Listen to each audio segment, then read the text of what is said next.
जय हिंद। कैसे हैं आप सभी? मैं आशा करता हूं कि आप सभी लोग स्वस्थ होंगे और आप सभी का पढ़ाई बहुत अच्छे से चल रही होगी। जी हाँ, यदि आप एनटीपीसी का एग्जाम देने वाले हैं और आप परेशान हैं कि किस प्रकार से प्रश्न पूछे जाएंगे, वो भी मैथ का, तो बिल्कुल घबराइए नहीं। पूरे 15 क्लास आप सभी के लिए लेकर के हम आए हैं। 15 क्लास में आपको 450 से 500 क्वेश्चन हम करवाने वाले हैं। वैसे ही क्वेश्चन होंगे जो कि आपके एग्जाम में पूछे जाएंगे, अर्थात पैटर्न वही होगा जो हम पढ़ाएंगे। तो इसलिए वीडियो को बिना स्किप किए हुए शुरू से लेकर के अंतिम तक देखिए। और यही प्रश्न आपसे यहाँ पे करवाया जा रहा है, प्रैक्टिस करवाया जा रहा है, जो एग्जाम में पूछे गए थे।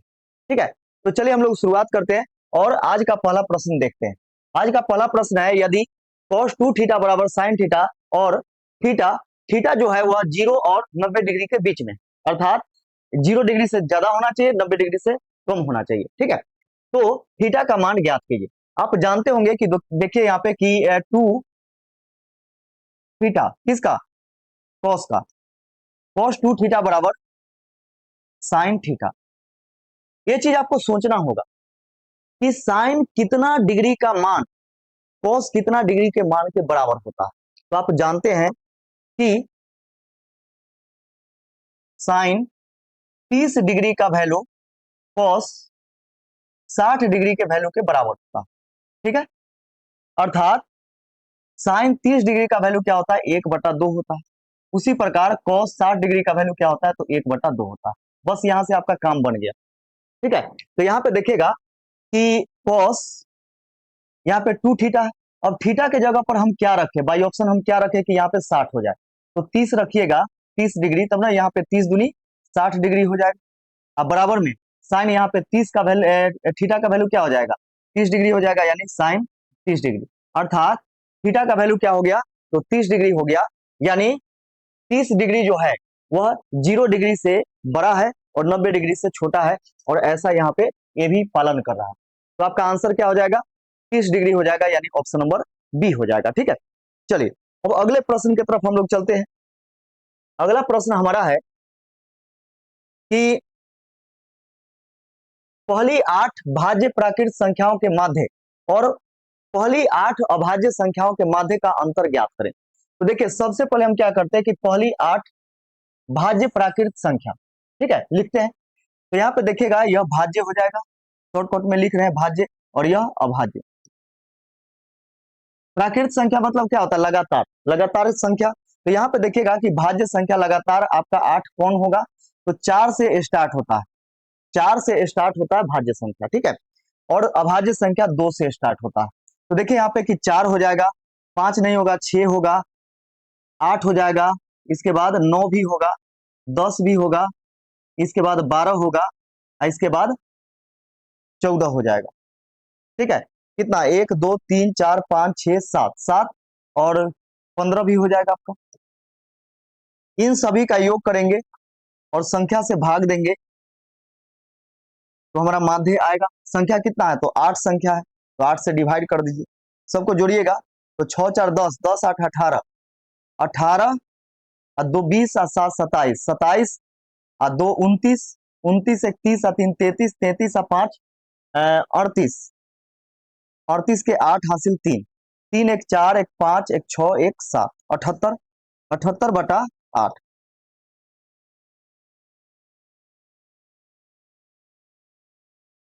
यही ना आएगा, 5 4 9, 9 2 11, 11 और 9 20, 20 8 28, 28 और 2 30 और 4 34, 4 38 के 8। इसके बाद 1 2 3 4 4 3 7। ठीक है, इतना आ गया आपका लगातार 8 भाज्य संख्याओं का माध्य। अब यहाँ पे अभाज्य संख्या लिखते हैं, अभाज्य संख्या का माध्य। तो देखिए, अभाज्य, अभाज्य कहां से शुरू होगा, तो 2 से शुरू होता है, 2, इसके बाद 3 5 7, 9 नहीं होगा, 11 13, 15 नहीं होगा, 17, 2 4 6 7 19। इन सभी को जोड़ करके संख्या कितना है, भाग दीजिए उससे, 8 संख्या है, 8 से डिवाइड कर दो, 8 से जोड़िए सबको, 9 7 16, 16 3 19, 19 1 20, 20 7 27, 27 और 3 30 और 2 32, 32 और 3 35, 35 और 2 35 और 2 37 के साथ हासिल 3, 3 1 4 1 5 1 6 1 7, 77 अब बटा में आपका हो गया 8। अब देखिएगा कि यह लगातार यानी प्रथम 8 भाज्य संख्याओं का औसत हो गया, यह प्रथम 8 अभाज्य संख्याओं का औसत हो गया, दोनों का अंतर पूछा गया। अंतर निकालिए, यहां से अंतर निकालिएगा तो 78 बटा 8 माइनस 77 बटा 8, एलसीएम 8 ही हो जाएगा, ये दोनों घट जाएगा ऊपर, तो 78 में से 77 घटेगा तो 1 बटा 8 आपका आंसर हो जाएगा, यानी option number D. Option number D आपका सही आंसर हो जाएगा। ठीक है, चलिए अब अगले प्रश्न की तरफ चलते हैं। अगला क्वेश्चन देखिएगा, अगला क्वेश्चन आपका है कि ए किसी कार्य को 12 दिन में पूरा कर सकता है, बी ए की तुलना में 20% कम कार्यकुशल है। देखिए बी जो है किसके तुलना में, तो ए के तुलना में 20% कम कार्यकुशल है, तो 20% का वैल्यू क्या होता है, तो 1/5 होता है। जिससे तुलना किया जाए उसके लिए हर वाला वैल्यू होता है, तो देखिएगा यहाँ पे कि तुलना किससे किया गया है, तो बी जो है ए की तुलना में, किसके तुलना में, तो ए की तुलना में, तो तुलना ए से किया गया तो इसके लिए 5 हो जाएगा। इसका तो कम है तो कम के कंडीशन में घटा के लिखते हैं, तो 5 में से 1 घटेगा तो 4, तो बी एक दिन में 4 काम करता है जबकि ए एक दिन में 5 काम करता है। तो हम लोगों से बोला गया कि बी को पूरा करने में कितने दिन का समय लगेगा। ध्यान से समझिएगा कि ए क्या करता है कि किसी काम को 12 दिन में पूरा कर लेता है, तो आप जानते हैं कि कुल कार्य बराबर होता है यानी क्षमता गुना समय। तो ए का क्षमता क्या है कि एक दिन में यह 5 काम करता है, तो 12 दिन में कितना काम किया होगा, 12 25 60, यानी टोटल वर्क यहाँ से निकल करके आ गया, यह आपका टोटल वर्क है। ठीक है, इसके बाद देखिए समय पूछा गया है किसके तुलना में, तो बी के तुलना में, यानी बी जो है वह कितने समय में काम को पूरा करेगा, कौन सा काम, तो यही 60 काम। समय बराबर क्या होता है, कुल काम बटा क्षमता, अब जिससे काम करवाना है उसके क्षमता से भाग दे दीजिए, भाग दीजिएगा यहाँ पे, तो 15 चौके 60 यानी 15 दिन। बी जो है अकेला काम करेगा तो इससे 15 दिन का समय लगेगा, 15 दिन यानी ऑप्शन नंबर बी हो जाएगा। ठीक है, चलिए अगले प्रश्न की तरफ चलते हैं। अगला प्रश्न हमारा है, देखिएगा कि एबीसी एबीसी एक समबाहु त्रिभुज है, यानी समबाहु मतलब क्या, जिसका तीनों भुजा आपस में बराबर, तीनों भुजा आपस में बराबर हो, यह समबाहु त्रिभुज कहलाता है, यानी त्रिभुज ए बी और सी, इस प्रकार लिख दी। अब यहां पे बोला गया कि एबीसी एक समबाहु त्रिभुज है, पी क्यू और आर जो है क्रमशः ए बी बी सी और ए सी भुजाओं के मध्य बिंदु। देखिए ए बी के मध्य बिंदु कौन है, तो देखिए ए बी के मध्य बिंदु जो है वह पी है। इसके बाद बीसी, बीसी के मध्य बिंदु कौन है, तो क्यू है, यहाँ पे क्यू हो जाएगा। और एसी के मध्य बिंदु कौन है, तो आर है, एसी के मध्य बिंदु कौन है, तो यहाँ पे ये आर हो गया। ठीक है, पी क्यू आर हो गया। त्रिभुज की भुजा की लंबाई 4 सेंटीमीटर, यानी इसके भुजा की जो लंबाई है वह 4 सेंटीमीटर है, तो चारों भुजा तीनों भुजा आपस में बराबर होगा, तीनों भुजा आपस में बराबर होगा यानी 4 4 सेंटीमीटर होगा। ठीक है, 4 सेंटीमीटर। त्रिभुज पी क्यू आर का क्षेत्रफल क्या होगा, देखिए त्रिभुज पी क्यू आर का क्षेत्रफल पूछा गया। देखिए ये जो आपका त्रिभुज होता है इसके 1/4 के बराबर होता है, यानी पूरे के 1/4 के बराबर होता है, क्योंकि यहाँ पे देखिएगा कि यह 4 बराबर भागों में बांटता है, 1 2 3 4, तो एक ही भाग का क्षेत्रफल हमें निकालना है। तो आप जानते हैं कि समबाहु त्रिभुज का क्षेत्रफल क्या होता है, देखिए समबाहु त्रिभुज का क्षेत्रफल बराबर होता है √3/4 गुना भुजा स्क्वायर, यानी ए स्क्वायर। ठीक है, तो हमसे पूछा गया कि पी क्यू आर का क्षेत्रफल, यानी त्रिभुज पी क्यू आर का क्षेत्रफल, तो यह हो जाएगा क्या, इसका 1/4 यानी 1/4। तो देखिएगा यहाँ पे कि 1/4 गुना √3/4 गुना भुजा स्क्वायर यानी 4 का स्क्वायर 16, 4 से 4 चौके 16 कट गया, 4 से 4 कैंसिल हो गया, यहाँ पे आ गया इसका क्या, √3 वर्ग सेंटीमीटर। √3 वर्ग सेंटीमीटर किसमें है बोलिए, ऑप्शन नंबर सी में। ऑप्शन नंबर सी आपका सही आंसर हो जाएगा, √3 वर्ग सेंटीमीटर। चलिए अगले प्रश्न की तरफ चलते हैं हम लोग। अगला क्वेश्चन देखिएगा, ए और बी की कार्य क्षमताओं का अनुपात 3:4। ए यदि ए किसी कार्य को 12 दिन में पूरा कर सकता है तो बी को उसी काम को पूरा करने में कितना समय लगेगा।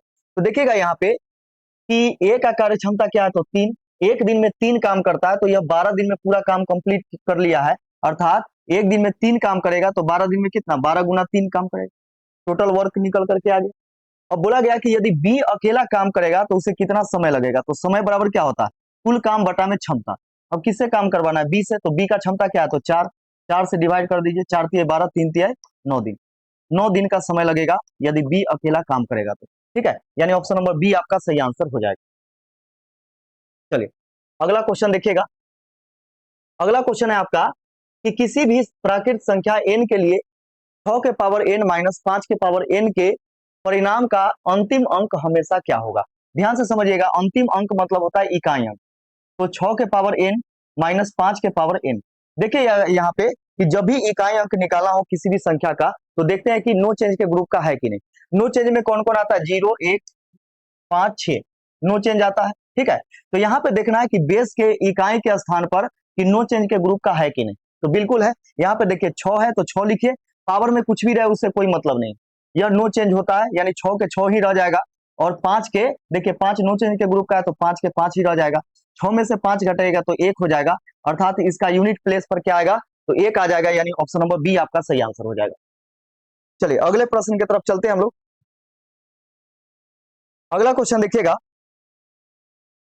यदि P बराबर इतना और Q बराबर इतना, तो हम लोगों से बोला गया कि P बटा Q का मान क्या होगा। ध्यान से समझिएगा कि सबसे पहले हम इसको क्या करते हैं कि सॉल्व करते हैं। तो यहाँ पे देखिए P बराबर क्या हो जाएगा, तो P बराबर हो जाएगा, यहाँ पे इसको सॉल्व कीजिए। तो सबसे पहले हम क्या करेंगे कि ब्रैकेट के अंदर का काम करेंगे, फिर यहाँ पे देखिए यह पार्ट बाई पार्ट है, यहाँ पे ये पार्ट बाई पार्ट है। तो यहाँ पे देखिएगा कि सबसे पहले हमें क्या करना है कि ब्रैकेट का काम करना है। हाँ, इसको गुना कर सकते हैं, 2 एकम 2, यहाँ पे 2 हो गया, माइनस यहाँ पे देखिए 2 दूनी 4, यानी 0.4, तो इसमें डिवाइड हो जाएगा, यानी 0.2 में डिवाइड हो जाएगा 0.4 से, और यहाँ पे प्लस में 2 है।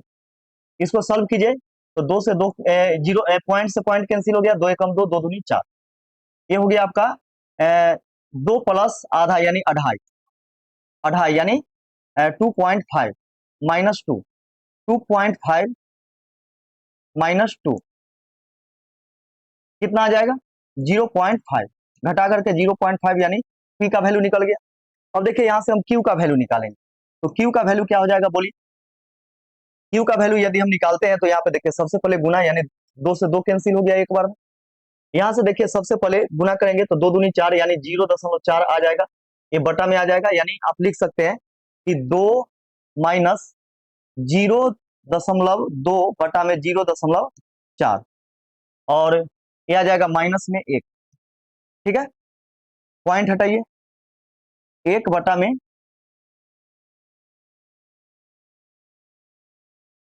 2 हो गया। ठीक है, ये आ जाएगा आपका 2 माइनस आधा और 1, यानी 1.5, 1.5 हो जाएगा। ठीक है, दोनों जुड़ जाएगा क्योंकि दोनों माइनस में है। अब 2 में से इसको घटाइएगा 1.5 को, तो 0.5 आएगा, यानी P का भी वैल्यू 0.5 और Q का भी वैल्यू 0.5 आया। अब यहां से आपको क्या करना है कि P बटा Q करना है, P बटा Q करना है। तो P बटा Q बराबर, P बराबर क्या, तो 0.5 और Q बराबर भी 0.5, ये दोनों कट जाएगा एक बार में, यानी 1 आपका आंसर आ जाएगा। तो यहाँ पे अच्छा लगने के लिए 1.0 लिख सकते हैं। ठीक है, यानी ऑप्शन नंबर बी आपका सही आंसर हो जाएगा। ठीक है, यह बोर्ड मास के रूल पर है, जितना ज्यादा आप यहाँ पे इसी में कंप्लीट कर लेंगे उतना जल्दी आप आंसर तक पहुंच पाएंगे। ठीक है, चलिए अगले प्रश्न की तरफ चलते हैं। अगला प्रश्न हमारा है, अगला प्रश्न है कि निम्न तालिका फरवरी 2018 के 4 सप्ताह के लिए वायु गुणवत्ता सूचकांक दर्शाती है। फरवरी के महीने में कोलकाता और दिल्ली में वायु गुणवत्ता सूचकांक के औसत में कितना अंतर है।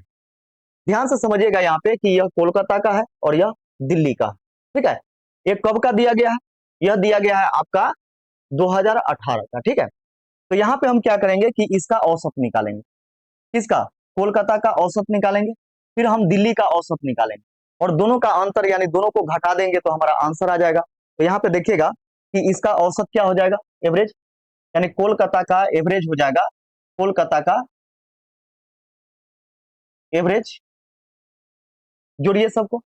तो 4 और 2 6, 8 6 14, 14 6 20, ये जीरो हासिल 2, 7 7 14 14 और 8 22, 22 और 2 24 के 4 हासिल 2, 2 1 3, 3 2 5, 5 3 8 2 10, 240 बटा में कितना है 1 2 3 4, 4 से डिवाइड कर दीजिए।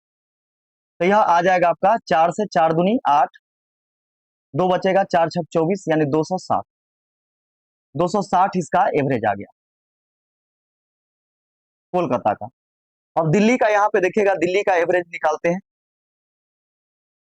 तो यह आ जाएगा आपका 6 6 12, 6 18, 18 8, 26 के 6 हासिल 2, 3 2 5, 5 4 9, 9 4 13, 13 और 4 17 के 7 हासिल 1, 2 1 3, 3 2 5, 5 2 7, 7 2 9। अब बटा में कितना? तो 4 है तो 4 से डिवाइड कर दी, 4 से 4 दूनी 8, 4 दूनी 8, एक बचेगा 17, 4 चौके 16, 4 चौके 16 यानी 244, 244।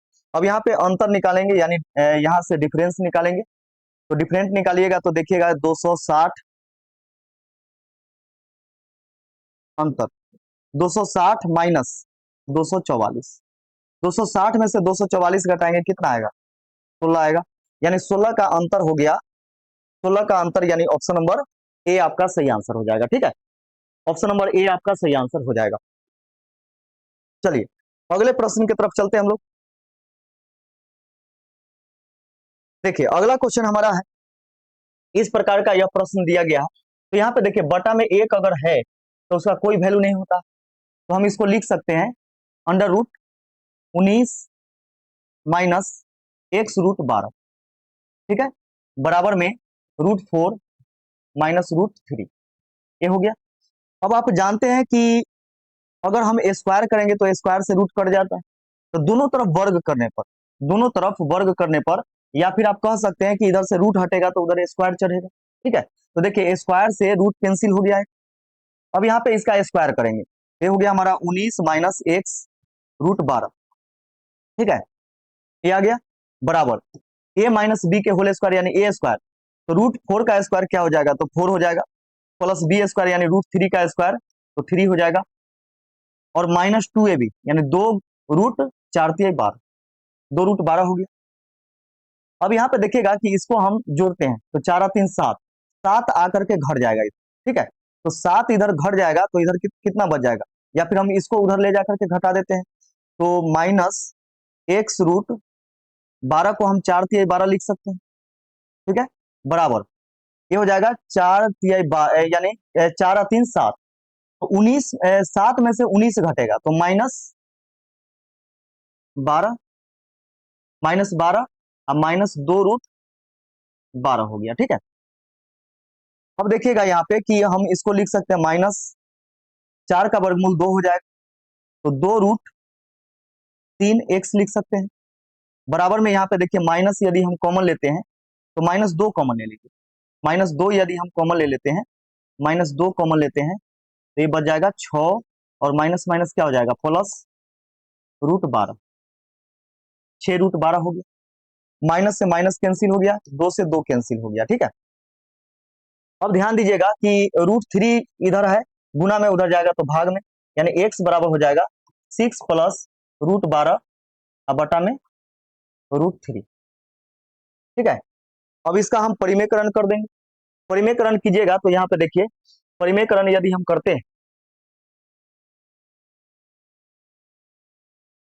परिमेयकरण यदि हम करते हैं तो देखिएगा यहाँ कि 6 प्लस √12 अब बटा में √3, इससे हम अंश में भी गुना करेंगे यानी √3 से, और हर में भी √3 से गुना करेंगे। इससे गुना कीजिएगा तो 6√3 हो जाएगा, अब प्लस 12×36 यानी √36 हो गया, बटा में √3 गुना √3 3 हो जाएगा। अब देखिएगा कि ये 6√3 है, अब प्लस में 36 का वर्गमूल 6 हो जाएगा, बटा में 3।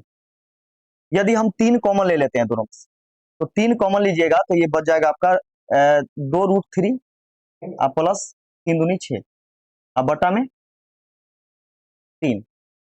3 से 3 कैंसिल हो गया, तो बच गया क्या 2√3 अब प्लस 2, या 2 प्लस 2√3, 2 प्लस 2√3 या 2√3 प्लस 2 किसमें है बोलिए? ऑप्शन नंबर बी में। ऑप्शन नंबर बी आपका सही आंसर हो जाएगा।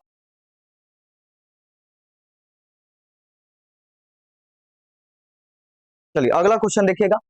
अगला क्वेश्चन है कि एक वस्तु को 12% लाभ पर बेचा गया, यदि इसे 33 रुपए अधिक में बेचा गया होता तो प्राप्त लाभ 14% होता। वस्तु का क्रय मूल्य बताइए। ध्यान से समझिएगा कि दोनों लाभ में कितना का अंतर है, 2% का, तो 2% का अंतर है, लेकिन रुपया में है 33 रुपया का अंतर है। और क्रय मूल्य जो होता है 100% होता है, तो देखिए 2 का यह कितना गुना है, 50 गुना है, इसमें 50 से गुना करेंगे तो क्रय मूल्य निकल जाएगा। तो गुना कीजिए 0, 5 के 15 के 5, 5 के 15 16, 1650 आपका आंसर हो जाएगा, यानी ऑप्शन नंबर सी हो जाएगा।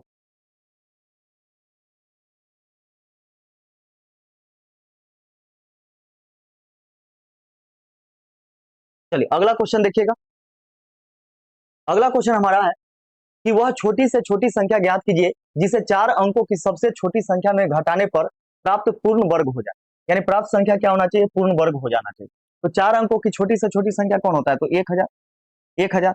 अब इसमें से घटा घटा के आप देख सकते हैं, ठीक है, या फिर आप इसका वर्गमूल कीजिए, वर्गमूल करने के बाद जो शेष बचेगा उसी को घटाना होगा, वही आपका आंसर हो जाएगा। तो यहाँ पे हम घटा करके देखते हैं, मान के चलिए 120 यदि हम घटाते हैं बाई ऑप्शन, ठीक है, ऑप्शन नंबर ए से, तो ये हो जाएगा 0। लेकिन हाँ स्क्वायर याद रहना चाहिए, यानी वर्ग आपको याद रहना चाहिए, तब जाकर के आप आंसर तक पहुंच सकते हैं, नहीं तो नहीं पहुंच सकते हैं। हाँ पहुंचेंगे, लेकिन इसका वर्गमूल आपको करना पड़ेगा। तो चलिए बिना वर्गमूल किए हुए हम लोग यहाँ पे निकालते हैं। 0, ये हो जाएगा 8 2 10, ये हो जाएगा आपका 9 में से 1 घटेगा, 9 में से 1 घटेगा 8, 880। क्या 880 जो होता है वह किसी का स्क्वायर होता है? नहीं होता, यानी 120 तो नहीं घटाने पर आएगा। बी में देखिएगा कि 1000 में से हम क्या करते हैं, 24 घटाते हैं, ये हो जाएगा 6, 9 में से 2 घटेगा 7, 9, 976 भी नहीं होता है, ठीक है। सी में देखिएगा कि 1000 में से हमें क्या करना है कि 159 घटाना, 1, 9 में से 5 घटेगा 4, ये बच जाएगा आपका 9 में से 1 घटेगा 8, 841 होता है, 841 होता है। लेकिन देखिए यहाँ पे बोला गया कि वह छोटी से छोटी संख्या ज्ञात कीजिए जिसे 4 अंकों की सबसे छोटी संख्या में से घटाने के बाद। तो यहाँ पे देखिए यह है, लेकिन 2 ऑप्शन है, ये तो होता है 441 होता है, किसका 29 का स्क्वायर। लेकिन यहाँ पे हमसे पूछा गया कि छोटी से छोटी संख्या घटाने पर, तो यहाँ पे देखिए एक 159 है और 39, तो डी में देखिएगा कि 1000 में से हम क्या करेंगे 39 घटाएंगे, घटा के देखिए तो 10 में से 9 घटेगा 1, 9 9 में से 3 घटेगा 6, ये हो जाएगा 9, 961 भी होता है, किसका बोलिए, 961 किसका होता है, 29 का ही होता है, 31 का, 31 का स्क्वायर क्या होता है 961 होता है, ठीक है। और ये हो गया आपका 29 का। अब यहाँ पे देखिएगा कि 961 ए बी स्क्वायर है, ए बी स्क्वायर दोनों पूर्ण वर्ग है, लेकिन यहाँ से हम यहाँ बोला गया कि वह छोटी से छोटी संख्या ज्ञात कीजिए जिसे 4 अंकों की सबसे छोटी संख्या में से घटाने पर पूर्ण वर्ग प्राप्त हो जाए। यानी हमें छोटी संख्या ज्ञात करना, तो दोनों से हमारा आ रहा है, देखिए दोनों से आ रहा है, तो दोनों में छोटा कौन है 39, यानी 39 आपका आंसर हो जाएगा। यानी छोटी से छोटी संख्या घटाना था तो 39 आपका आंसर हो जाएगा। हाँ चारों घटाना पड़ा, क्यों, क्योंकि ऑप्शन नंबर डी में आपका है, ठीक है। और नहीं तो डायरेक्ट आप क्या करते कि यहाँ से इसका वर्गमूल करते, वर्गमूल निकालते, सीधा आपका आंसर आ जाता। देखिए यहाँ पे 3 से 3 तिहाई 9, एक बचेगा, 3 और 3 6 हो जाएगा, डबल जीरो एक बार में देखिए 61, ये हो जाएगा आपका 9 3 39, ये हो गया 2 6। अब देखिएगा यहाँ पे ये जो एक्स्ट्रा हो रहा है यही घटाने के बाद, तो देखिए कितना जल्दी आप आंसर तक पहुंच जाइएगा, यानी जो एक्स्ट्रा आया वही आपको घटाने के बाद क्या होगा, यह पूर्ण वर्ग संख्या बन जाएगा, तो यही आपका आंसर हो जाएगा, यानी 39। तो चौथा ऑप्शन में था इसलिए इतना टाइम लगा, है ना, और दो दो ऑप्शन यहाँ पे मैच भी कर गया था कि दोनों यहाँ पे देखिए पूर्ण वर्ग आ गया, तो इससे अच्छा है कि यहाँ पे कॉन्सेप्ट से ही आप बना ले। ठीक है, चलिए आगे देखिएगा, अगला क्वेश्चन देखिए। अगला क्वेश्चन बोला गया कि 2001 में एक कंपनी द्वारा अर्जित राजस्व 6,300 करोड़ है, यानी 6300 करोड़ है, जो 2010 में 8100 करोड़ था और 2015 में 10,800 करोड़ था। 2001 से 2010 के बीच और 2010 से 2015 के बीच राजस्व आय में वृद्धि का अनुपात ज्ञात करें। देखिए 2001 से 2010 और 2010 से 2015, ठीक है, तो यहाँ पे हम लिखते हैं 2001 से 10 और 2010 से 15, 2015, ठीक है,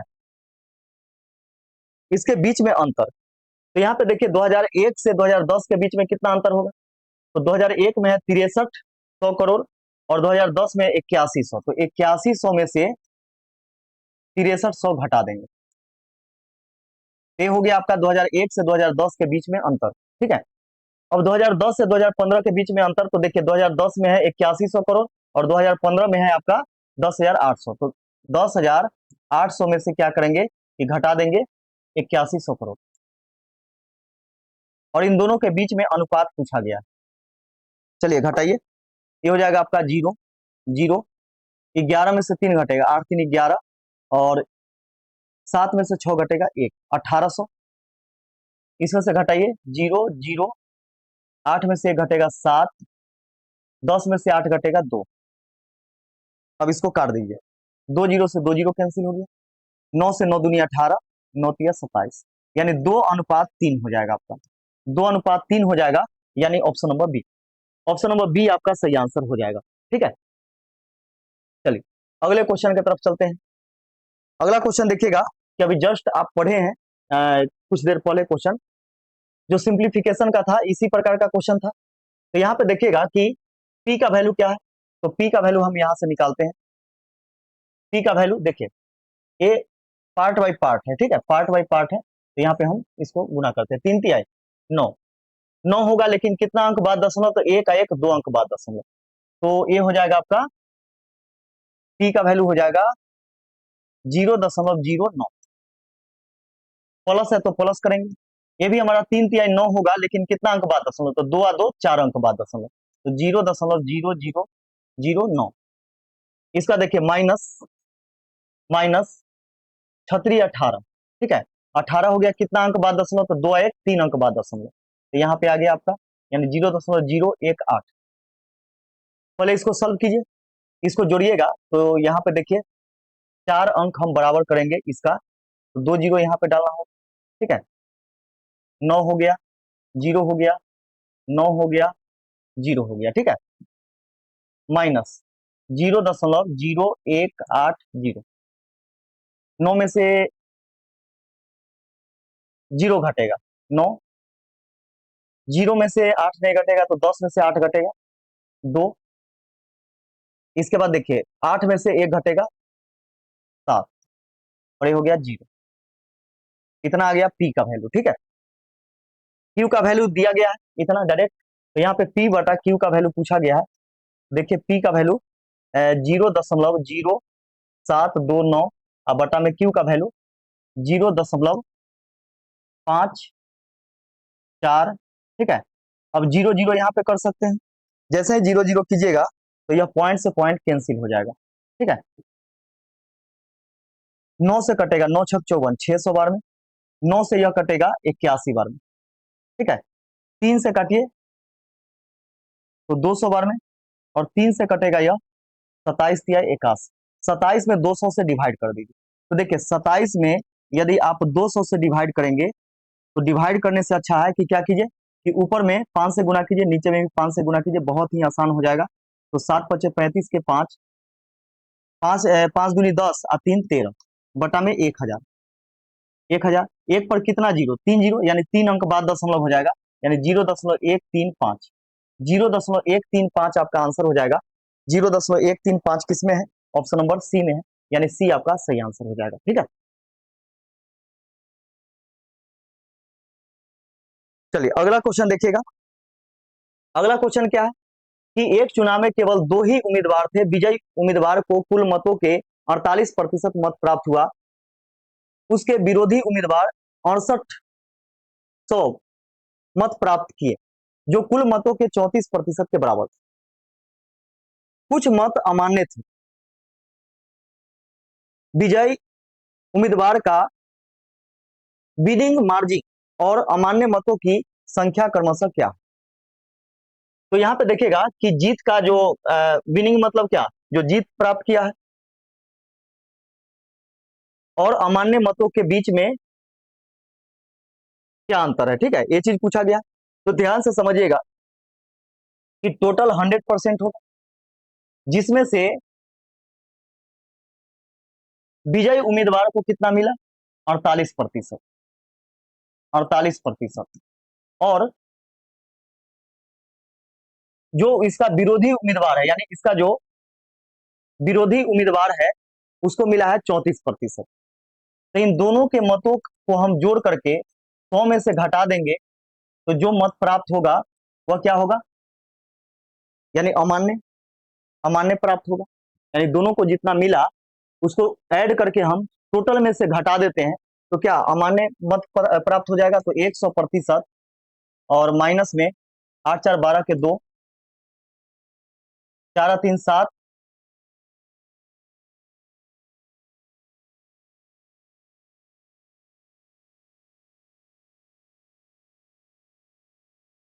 7 1 8, 82%। तो देखिएगा कि यदि हम इसमें से घटाते हैं, इसमें से घटाते हैं तो कितना बचेगा बोलिए? 18। 18% यही अमान्य था। 18% क्या था? तो अमान्य था। ठीक है, 18% अमान्य था। अब देखिए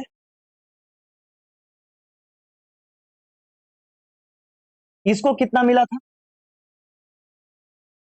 जो इसका विरोधी था उसको कितना मिला? 6800, लेकिन मिला है कितना? 34%। तो 34% बराबर 6800। 1% का वैल्यू कितना आ जाएगा? 200। 1% बराबर आ गया कितना? तो 200 आ गया। ठीक है, 200 आ गया। अब यहां पे देखिएगा कि विजयी उम्मीदवार का विनिंग मार्जिन और अमान्य मतों की संख्या क्रमशः क्या होगी। तो अमान्य मत कितना हो जाएगा? 18% है ना। और इन दोनों का मार्जिन पूछा गया है कि विजय उम्मीदवार का मार्जिन, इन दोनों का मार्जिन कितना है बोलिए? इन दोनों का मार्जिन कितना है बोलिए? 14। यानी मार्जिन हो जाएगा, मार्जिन मतलब क्या है? जो जीता और जो हारा, इन दोनों के बीच में जो अंतर होता है वही मार्जिन होता है। तो यहाँ पे देखिएगा कि मार्जिन जो हो, मार्जिन जो होगा वह कितना होगा? तो 48% माइनस 34% बराबर कितना? 14%। 14%। तो 1% का वैल्यू कितना है? 200 है। तो 14% का वैल्यू कितना होगा? 14 गुना 200 यानी 2800। 2800। और इसका कितना हो जाएगा?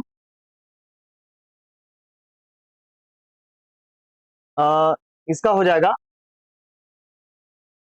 18%। तो 1% बराबर, हाँ ये चीज बोला गया विजयी उम्मीदवार का मार्जिन और अमान्य मतों का संख्या। तो अमान्य मत कितना है? तो 18%। 1% बराबर 200, तो 18% बराबर 3600। कितना हो जाएगा? 2800 और 3600 किसमें है बोलिए? यहाँ पे हिंदी वाला दिया गया है, तो क्योंकि इंग्लिश वाला में इधर उधर रहता है। 2800 और 3600 किसमें है? पहले 2800, इसके बाद 3600, यानी ऑप्शन नंबर बी आपका सही आंसर हो जाएगा, 2800 और 3600। ठीक है, चलिए अगला क्वेश्चन देखिएगा। अगला क्वेश्चन जो है यह है आपका कि 2600 रुपए की धनराशि को दो भागों में इस प्रकार विभाजित करके उधार दिया गया कि पहले भाग पर प्रति वर्ष 10% की दर से 5 वर्ष का साधारण ब्याज, दूसरे वर्ष के प्रति वर्ष 9% की दर से 6 वर्ष के लिए साधारण ब्याज के बराबर। तो 10% की दर पर उधार दी गई राशि क्या? देखिए दो कंडीशन है इसका, पहला और दूसरा, यानी दो कंडीशन में ब्याज देता है। आप जानते हैं कि कुल ब्याज बराबर होता है साधारण ब्याज बराबर, यानी कुल ब्याज बराबर रेट इंटू टाइम होता है। तो रेट इंटू टाइम करेंगे, 10 पचे 50, 50% हो गया। और दूसरा हो जाएगा आपका 9 छक 54, 54% हो जाएगा। ठीक है, अब देखिए दोनों बराबर हो जाता है, दोनों साधारण ब्याज बराबर होता है। बराबर कौन करता है? इसका एलसीएम। इन दोनों का एलसीएम लेंगे तो 50 गुना 14 हम 54 लिख सकते हैं, कोई दिक्कत नहीं। 50 से काटेंगे तो 54 बार में, और 54 से काटेंगे तो यह 50 बार में कटेगा। यह अनुपात जो आता है यह मूलधन का यानी प्रिंसिपल अमाउंट का रेशियो होता है। काटिए इसको, 27 दूनी 54 और 25 दूनी 50। देखिए 7 5 12 के 2, 2 2 4, 1 5, अनुपात में 52 है, लेकिन है कितना? 2600। यानी मूलधन राशि क्या है? तो 2600 है। तो 52 बराबर 2600 होगा। काटिए इसको, 13 चौके 52 यानी 400, और सॉरी 13 दूनी 26 200, और 13 चौके 52, 4 से काटेंगे 4 पचे 20 यानी 50 बार में। अनुपात 1 का वैल्यू कितना आ गया? तो 50 आ गया। हम लोगों से क्या पूछा गया कि 10% पर उधार दी गई राशि क्या? तो पहला ही आपका 10% पर है, दूसरा तो 9% पर है। तो पहला का वैल्यू क्या है बोलिए? 27 है। यानी एक का वैल्यू 50, तो 27 का वैल्यू हो जाएगा 27 गुना 50 यानी 0, 7 पचे 35 के 5, 5 दूनी 10 और 3 13, यानी 1350 रुपए। 1350 रुपए, यानी ऑप्शन नंबर बी आपका सही आंसर हो जाएगा। ठीक है, ऑप्शन नंबर बी आपका सही आंसर हो जाएगा। चलिए अगला क्वेश्चन देखिएगा। अगला क्वेश्चन है कि एक स्कूल में लड़के और लड़कियों को मिलाकर औसत आयु कितना है? तो 16.8 वर्ष है। लड़कों की औसत आयु 15.4 वर्ष है और लड़कियों की औसत आयु 18.2 वर्ष है। स्कूल में लड़कों और लड़कियों की संख्या का अनुपात क्या है? माना कि स्कूल में लड़कों की संख्या बी, बी फॉर बॉय, ठीक है, और लड़कियों की संख्या क्या? तो जी फॉर गर्ल्स, ये मान लिया। अब देखिएगा कि यहाँ पे दोनों का औसत क्या है? तो 16.8 है, तो दोनों का औसत है, यानी दोनों मिलाकर के कितना? तो लड़का बी और लड़की की संख्या जी, ये दोनों को हम मिलाएंगे तो कुल इतना है। तो हम लोग जानते हैं कि औसत गुना संख्या बराबर क्या होता है? टोटल, यानी योग होता है। तो देखिए संख्या इतना हो गया लड़का और लड़की का, और इसका औसत क्या है? तो 16.8 है। तो सभी लड़का और लड़की के यहाँ पे आयु का योग हो गया। ठीक है, उसी प्रकार यहाँ पे देखिए लड़कों का औसत आयु अलग दिया गया 15.4, तो लड़कों की संख्या में हम औसत से गुणा करेंगे तो लड़कों का कुल आयु निकल जाएगा। ठीक है, तो यहाँ पे देखिए लड़कों की संख्या हम क्या माने हैं? तो बी माने हैं। बी में हम 15.4 से गुणा करते हैं तो 15.4 बी हो जाएगा। इसका लड़कियों की संख्या जी माने हैं, तो जी में 18.2 से गुणा कीजिएगा तो 18.2 गुना जी, यानी इतना हो गया। दोनों को हम जोड़ेंगे तो ये भी हमारा कुल विद्यार्थियों के कुल आयु है, और ये भी कुल विद्यार्थियों का कुल आयु है, इसलिए दोनों बात यहाँ से बराबर हो जाएगा। ठीक है, अब चलिए गुना कीजिए, ये हो जाएगा 16.8 बी प्लस 16.8 जी बराबर 15.4 बी प्लस 18.2 जी। अब दोनों को घटा दीजिए इधर उधर ला करके। ठीक है, तो देखिए बी वाला में से बी वाला घटेगा, इसको इधर ला करके घटाइएगा, तो 16.8 में से 15.4 घटेगा तो 1.4 बचेगा। 1.4 बी बराबर 18.2 में से 16.8 घटाइएगा तो 12 में से 8 घटेगा 4। ठीक है, इसके बाद 7 में से 6 घटेगा 1, यानी 1.4 जी हो जाएगा। दोनों को काटिएगा तो यहाँ पे देखिए इससे यह कैंसिल हो गया एक एक बार में। ठीक है, तो दोनों का अनुपात क्या हो जाएगा? हाँ, बॉय और गर्ल्स का जो रेशियो होगा वह 1:1 हो जाएगा, यानी दोनों आधा आधा है, जितना लड़का की संख्या है उतना ही लड़कियों की संख्या है। ठीक है, यानी ऑप्शन नंबर बी आपका सही आंसर हो जाएगा। चलिए अगला क्वेश्चन देखिएगा। अगला क्वेश्चन आपका है कि ए किसी कार्य को 20 दिन में पूरा कर सकता है। और बी अकेला उसी काम को 30 दिन में पूरा कर सकता है। किसी अन्य कार्य कार्य के कारण ए कार्य पूर्ण होने से पहले ही कार्य छोड़ देता है और शेष 5 दिन तक बी ने अकेले काम किया। इस स्थिति में कार्य को पूरा करने में कुल कितने दिन का समय लगेगा? ध्यान से समझिएगा कि ए जो है वह 20 दिन में काम को कंप्लीट कर लेता है, जबकि बी उसी काम को 30 दिन में कर पाता है। दोनों का एलसीएम क्या हो जाएगा? तो 60 हो जाएगा। 20 या 60, 30 दूनी 60। एक बात बताइए कि ए किसी कारणवश काम को छोड़ दिया, ठीक है, काम समाप्त होने से कुछ दिन पहले ए छोड़ दिया है, लेकिन बी जो है शेष 5 दिन तक के अकेले काम करता रहा, ठीक है, शेष 5 दिन तक के अकेले काम करता रहा। इसका मतलब बी के लिए 5 दिन में किया गया काम क्या हो जाएगा? तो एक दिन में बी 2 काम करता है, तो 5 दिन में कितना किया होगा? 5 दूनी 10 काम। तो 60 काम में से 10 काम बी अकेला किया, ठीक है, तो शेष बच गया 50 काम। शेष बच गया आपका 50 काम। अब सोच के देखिए कि शेष 50 काम जो बच गया, ये दोनों मिल करके शुरू से कर रहा था, तो शुरू से दोनों मिल करके कर रहा था, यानी ए और बी दोनों मिल करके। तो देखिए इन दोनों ने मिल करके कितना दिन काम किया था साथ में? तो समय बराबर कुल काम कितना किया है? तो 50 काम दोनों मिल करके किया है। किस क्षमता से? तो 3 या 2 5 के क्षमता से। तो 5 दहाई 50, यानी 10 दिन दोनों मिल करके काम किया। अब बी 5 दिन अकेला काम किया, तो टोटल समय कितना लगा? तो 10 5 15, 15 दिन का समय लगा। 15 दिन का समय, यानी ऑप्शन नंबर डी आपका सही आंसर हो जाएगा, ठीक है। चलिए अगला क्वेश्चन देखिएगा। अगला क्वेश्चन देखेंगे यहाँ पे, तो इतना दे दिया है, यह आंकड़ा दे दिया गया है, 30 अंकों में से प्राप्त किए गए अंक दर्शाए गए हैं, यानी 20 छात्रों के द्वारा गणित में दिए गए आंकड़ों का 2 गुना माध्यिका माइनस बहुलक ज्ञात कीजिए। ध्यान से समझिएगा कि माध्यिका क्या होता है? तो ठीक बीच वाला होता है। माध्यिका क्या होता है? ठीक बीच वाला होता है। और बहुलक क्या होता है? तो जो बहुत बार आया, यानी जो अत्यधिक बार आया है वही बहुलक, यानी बहुलक मतलब क्या? बहुत बार, ठीक है। तो देखिएगा यहाँ पे सबसे पहले हम क्या करेंगे कि इसको असेंडिंग ऑर्डर या डिसेंडिंग ऑर्डर में, यानी बढ़ते क्रम या घटते क्रम में हम इसको लिखेंगे। तो सबसे पहले देखिएगा कि बढ़ते क्रम में लिखने के लिए सबसे छोटा लिखते हैं, तो सबसे छोटा इसमें कौन है? नजर दौड़ाइए, तो 7 है, 7 लिखें। और भी 7 कहीं है क्या? नहीं है, अब 7 कहीं नहीं है।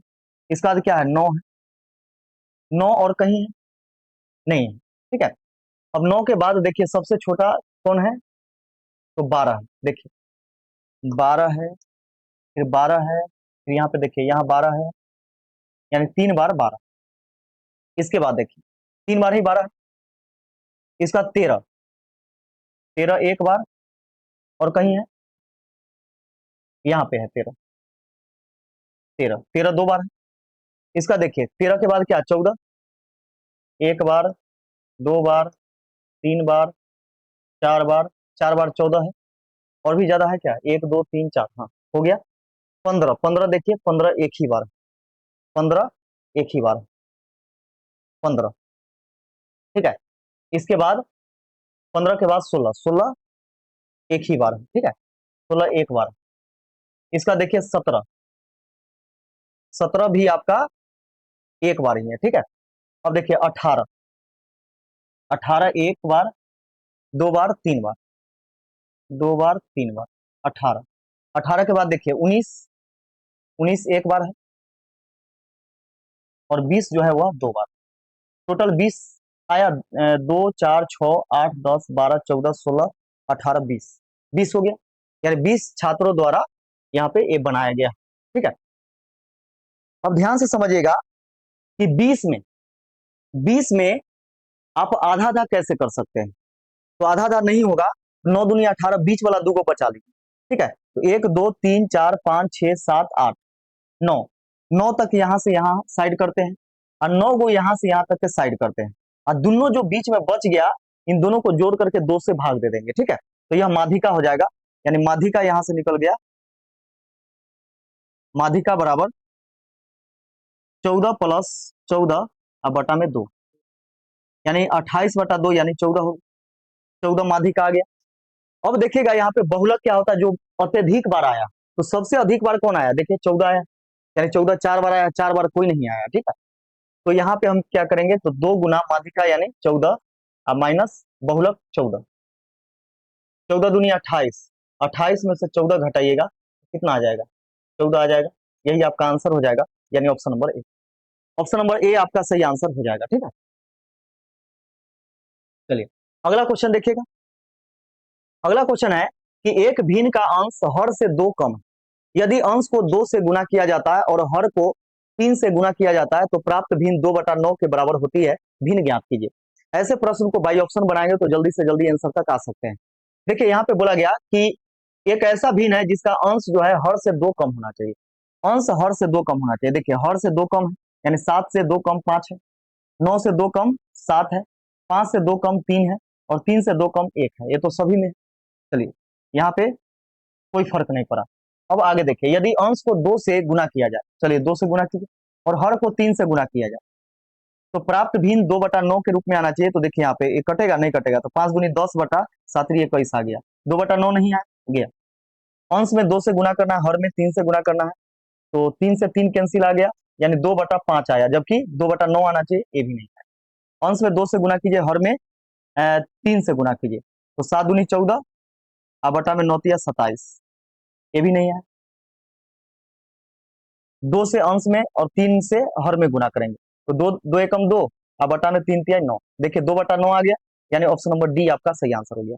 यानी यह जो भिन्न है वह आपका कितना है, 1/3, 1/3, यानी ऑप्शन नंबर डी हो जाएगा।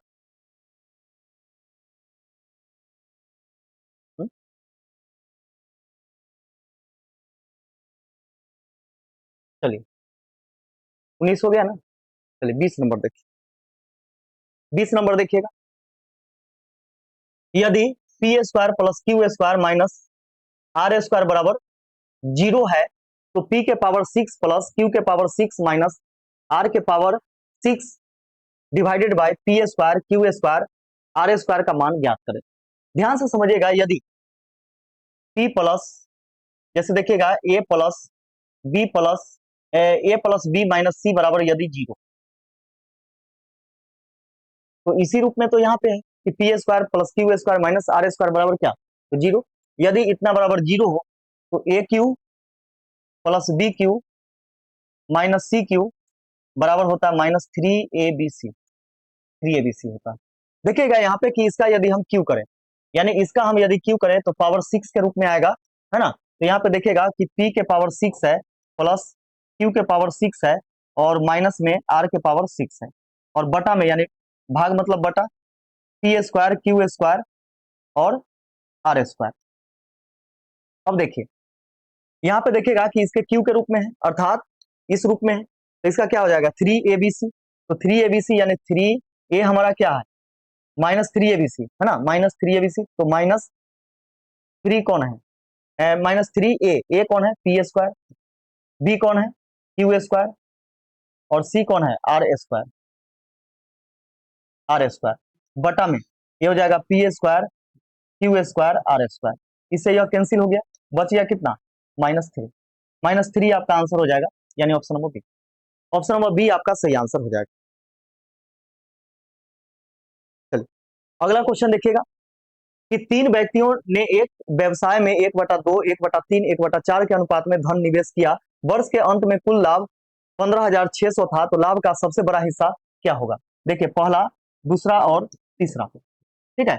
इसमें क्या करेंगे कि पहला, दूसरा, तीसरा का हम वैल्यू निकालेंगे। ढकढकिया मेथड लगाइए, यानी क्या बोलते हैं, हिडन मेथड लगा करके हम लोग बनाएंगे। तो यहाँ पे इसको क्या करते हैं, जिसका वैल्यू निकाला उसके हर को ढकिए और दोनों के हर को गुना करके इसके अंश में गुना कीजिए। तो 4 तिया 12, पहला 12 हो गया, दूसरा हो जाएगा, इसको ढकिएगा, 4 दूनी 8 एकम 8 हो जाएगा, और तीसरा हो जाएगा 3 दूनी 6 एकम 6 हो जाएगा। इसको चाहेंगे तो काट भी सकते हैं, नहीं भी काटेंगे तो कोई दिक्कत नहीं। देखिए यहाँ पे कुल लाभ क्या है, तो 12 8 20 और 6 26, 26, लेकिन है कितना 15,600। कितना बार में कट जाएगा बोलिए, 600 बार में कट जाएगा, 600 बार में, यानी 6 36 के 6, 6 दूनी 12 3 15, यानी अनुपात 1 बराबर 600 आ गया। 1 का वैल्यू 600 आ गया तो हम लोग उससे बोला गया सबसे बड़ा हिस्सा कौन है, तो 12 है, ठीक है। तो हो जाएगा 12 गुना 600, यानी 12 छक 72, 7200, 7200 हो जाएगा, यानी ऑप्शन नंबर ए आपका सही आंसर हो जाएगा। चलिए अगला क्वेश्चन देखिएगा। अगला क्वेश्चन है कि कक्षा 10 बोर्ड की परीक्षा में बैठने वाले छात्रों की कुल संख्या 360 में से, यानी टोटल 360 है, 360 में से 10% छात्र ने ए ग्रेड, यानी ए ग्रेड में 10%, ठीक है, 20% छात्रों ने बी ग्रेड, 20% छात्र जो है वह बी ग्रेड, और सी ग्रेड जो है वह 40% छात्र है, और डी ग्रेड में प्राप्त किया 1 2 3 4, 1 2 3 4, लो कुछ छूट गया। अच्छा, बी में है, सी में है 30%, सी जो है 30% और डी जो है वह 40%। सभी को जोड़िएगा तो 100% होता है ना, जबकि दिया गया 360। हम लोगों से बोला गया कि ग्रेड ए और ग्रेड बी में प्राप्त करने वाले छात्रों का कुल संख्या ज्ञात करें। यानी ए और बी में, देखिए ए और बी में कुल कितना है, तो 30%, यानी हमें 30% का वैल्यू निकालना। देखिएगा कि यहाँ टोटल जो होता है वो 100% होता है, लेकिन 100% बराबर क्या दिया गया है, 360। तो 10% का वैल्यू 36 हो गया, 10% का वैल्यू क्या हो गया, तो 36 हो गया। 36, हम लोगों से पूछा गया 30% बराबर क्या होगा, तो 10 का यह कितना गुना है, 3 गुना, तो 3 से इसमें गुना करेंगे, यानी 36 गुना 3, यानी 36 18 के 8, 3 3 9 10, यानी 108। 108 यानी ऑप्शन नंबर ए हो जाएगा। ठीक है, ऑप्शन नंबर ए आपका सही आंसर हो जाएगा। हाँ?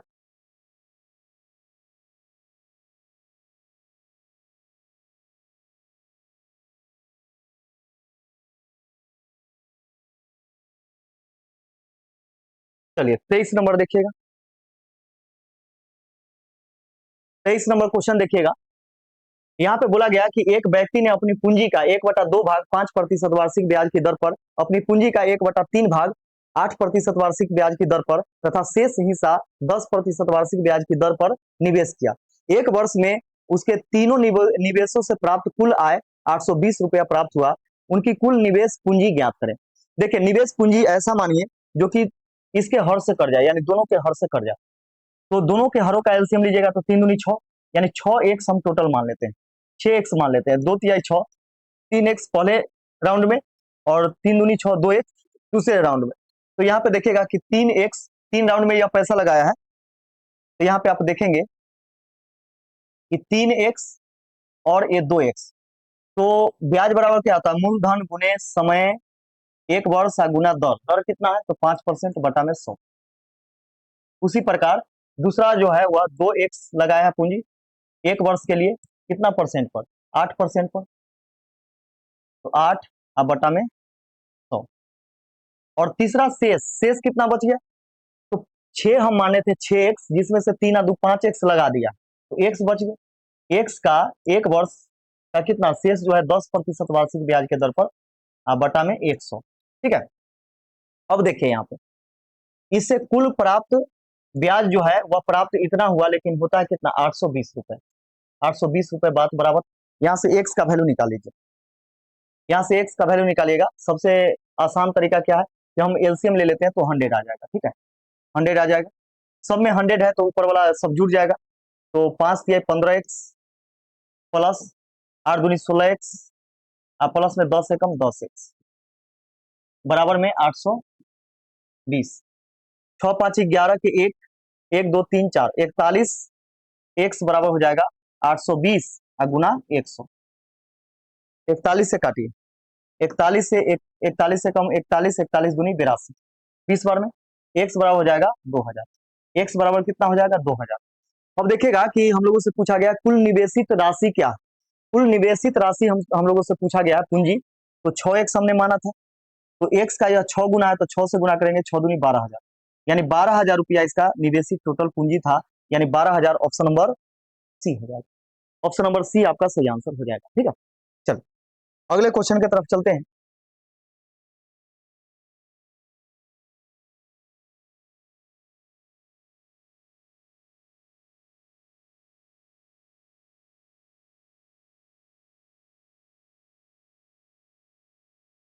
देखिए यहाँ पे बोला गया कि ABCD एक समांतर चतुर्भुज है, ABCD एक समांतर चतुर्भुज है,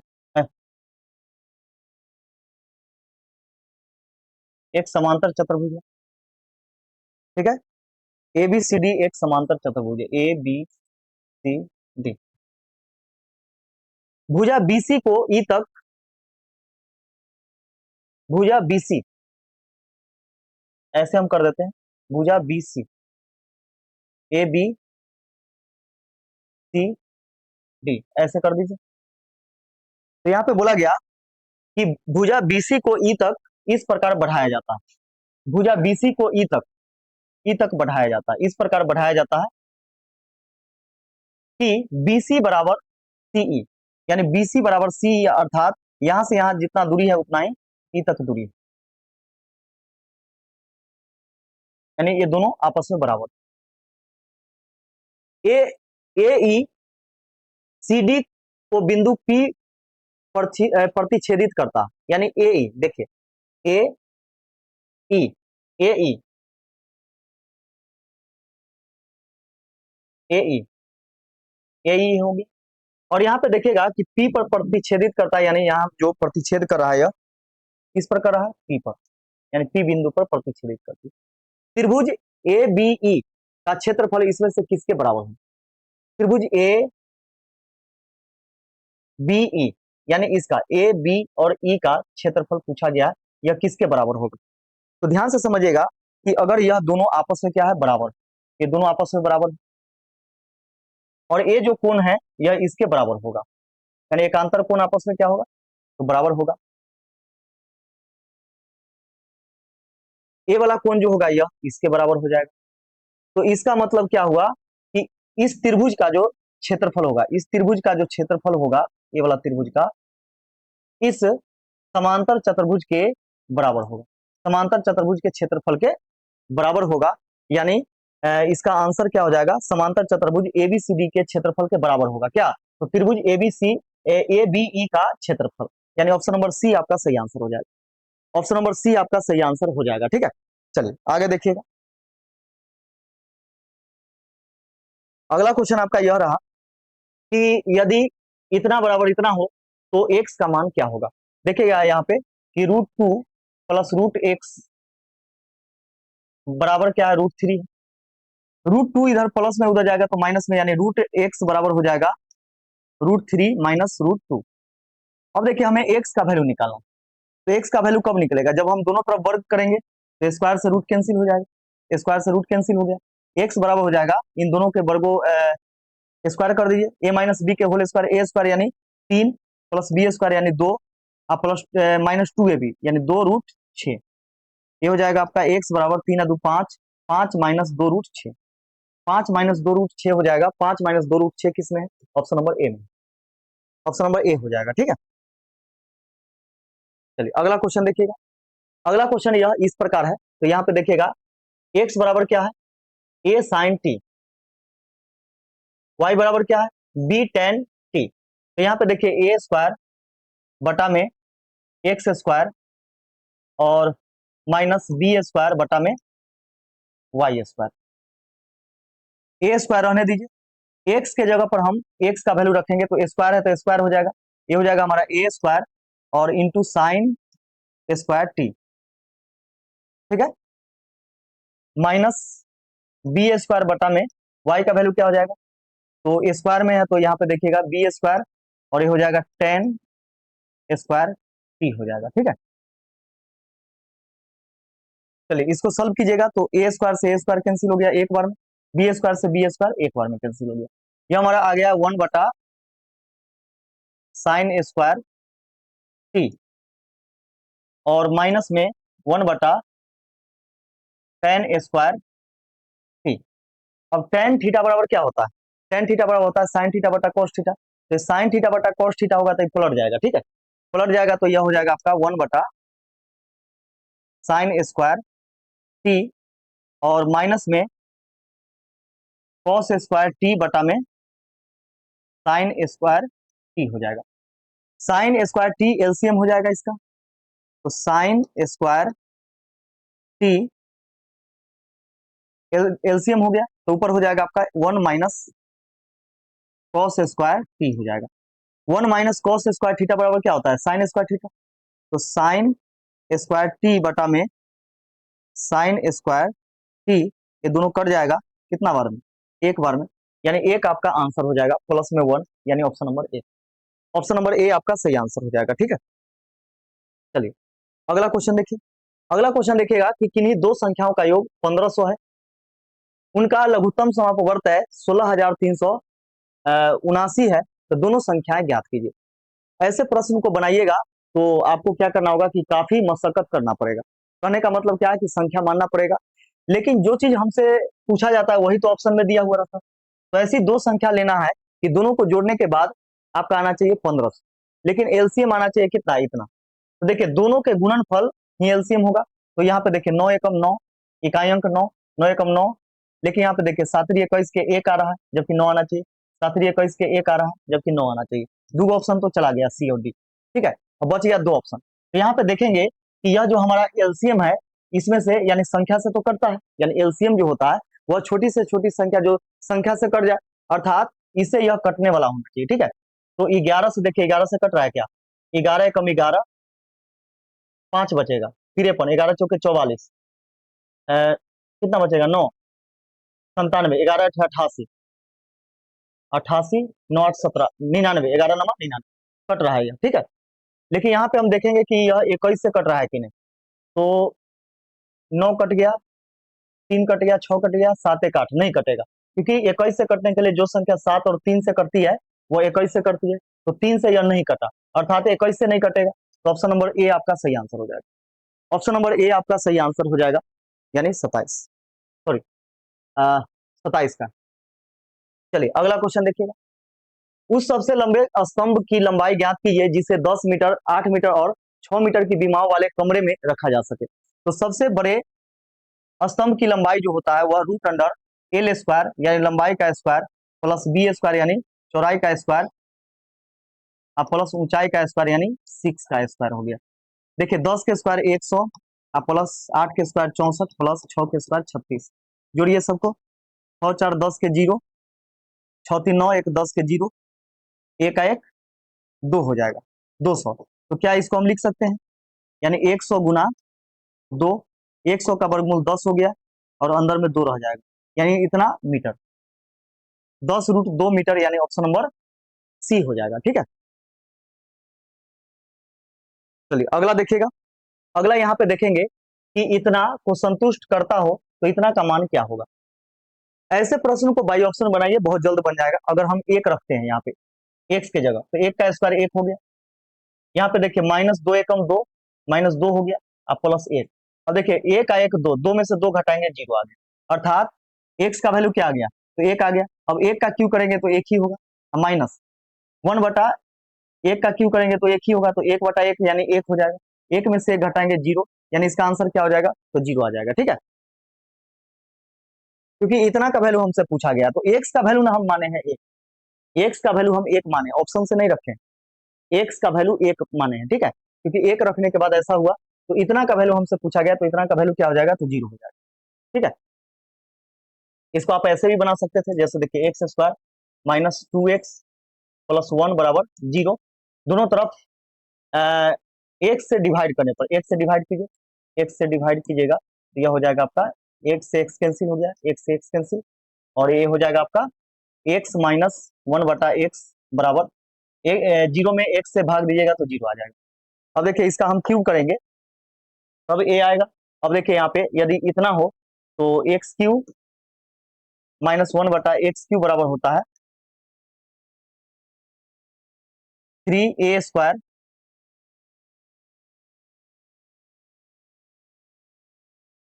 ए स्क्वायर प्लस 3a होता है।